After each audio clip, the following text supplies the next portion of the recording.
L-Ajruport Internazzjonali ta' Malta għala is-sena b'rekord ta' passiġġieri 8,960,000 li jfisser żieda ta' kważi 15% fuq l-2023.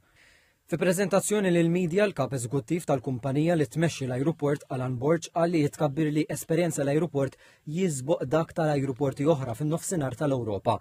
Qal li s-sena l-oħra l-ajruport qaqqat lil Malta ma' 109 destinazzjonijiet. L-akbar ammont ta' passiġġieri minn Malta vjaġġaw lejn l-ajruport ta' Gatwick f'Londra, segwit minn Ruma, Catania, Manchester u Munich. Is-Sur Borg irrimarka li kien hemm żieda ta' 21% fil-moviment tal-passiġġieri fix-xitwa u 12% żieda fix-xhur tas-sajf. Ma' TVM News il-kap eżekuttiv tkellem dwar id-tbassir għal din is-sena. Kollox qed inbassru li ħajkonna ċirka 9.3 miljun passiġġier għas-sena d-dieħla.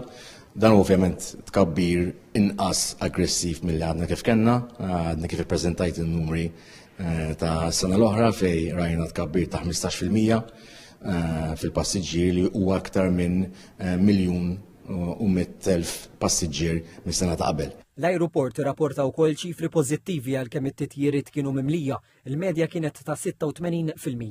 L-aktar ajruplani mimlija kienu fi vjaġġi minn u lejn il-Polonja. Is-Sur Borg konferma l-linji tal-ajru destinazzjonijiet ġodda għal din is-sena. Għandna l-lot Polish li ħatibda topera kważi kuljum minn Warsaw.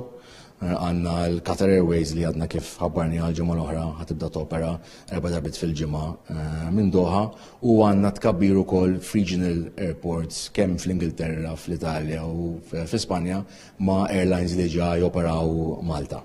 Kważi żewġ terzi tal-linji tal-ajru li jużaw l-ajruport is-sena li għaddiet kienu kumpaniji low cost. Ryanair ġarret kważi 4,500,000 passiġġier jew nofs il-passiġġieri kollha. Il-linja nazzjonali tal-ajru fl-ewwel 3 xhur l-Air Malta wara KM Malta Airlines ġarret 2 minn kull 10 passiġġieri. Il-kap eżekuttiv tal-Awtorità għat-Turiżmu Carlo Micallef qal li din is-sena it-turiżmu mistenni jħalli madwar 3.4 biljun euro fl-ekonomija.